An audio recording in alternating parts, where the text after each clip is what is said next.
প্রিয় দর্শক, আসসালামু আলাইকুম। মাদক মামলায় যদি হয়ে যায় মৃত্যুদণ্ড, তাহলে অন্যান্য বিষয়গুলো কি হবে? জাস্ট এই নারীটির কথা শুনেন, তারপরে বিস্তারিত বলছি। তাই আমাকে একটা সুযোগ দেওয়া হোক। জেলখানায় বসে প্রধান বিচারপতির কাছে উনি চিঠি দিছে যে এই মামলা নিম্ন আদালত থেকে আমাদের ঠিকমতো বিচার করা হয়নি, তাই আমরা উচ্চ আদালতে উনি প্রধান বিচারপতির কাছে চিঠি দিয়েছে যে আমার নির্দোষ প্রমাণ করতে আমার 3 দিনের সুযোগ দেওয়া হোক।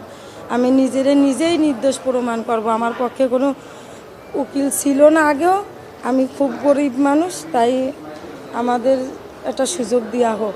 8 বছর হয়ে গেছে এইভাবে সাজা খাচ্ছে, তাই উনি চাচ্ছে যে আমরা হয় মৃত্যুদণ্ড সুযোগ দিক, সে নিজের নির্দোষ প্রমাণ না করতে পারি, তাহলে আপনার এই কোর্ট যদি উনারে দ্রুত ফাঁসি দেয়, সেই ফাঁসি উনি মাথায় বহন করে নেবে।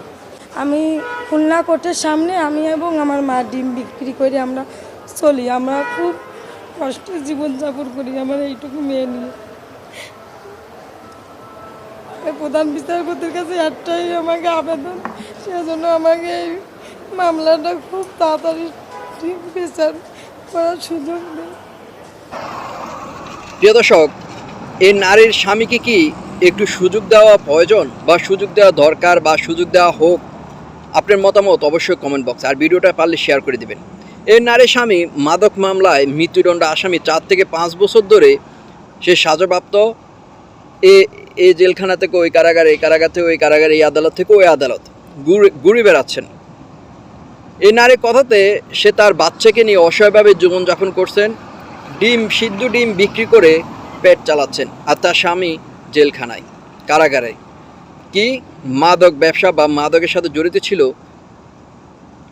মৃত্যুদণ্ড হয়েছে, এখনও কার্যকর হয়নি। তো সেখানে সেই উচ্চ আদালত বা উচ্চ আদালতের প্রধান বিচারপতির কাছে অলরেডি চিঠি দিয়েছেন যে তার মামলা যে হয়েছে সেটার সে নিজে লড়তে চায়, নিজেকে নির্দোষ প্রমাণ করতে চায়। এরকম বাংলাদেশে বিরল ঘটনা ঘটে। আমি মনে করি, আমার নিজের মনোভাব, আপনারা কী বলবেন অবশ্যই আপনাদের কমেন্ট বক্সে। আমার মনোভাব যে এই তার স্বামীকে একটাবার সুযোগ দেওয়া উচিত। মানুষ অনেক কিছুই করে জীবনে, কিন্তু সে যখন ভুল স্বীকার করে, ভুল শুধরাতে চায়, তখন তাকে সুযোগ দেওয়া উচিত। আমি মনে করি উচ্চ আদালত বা প্রধান বিচারপতি সুদয় দৃষ্টি আকর্ষণ করবেন। তিনি একটি মহৎ মানবতার একটি দৃষ্টান্ত স্বরূপ বিচারের রায় দিবেন, তাকে সুযোগ দিবেন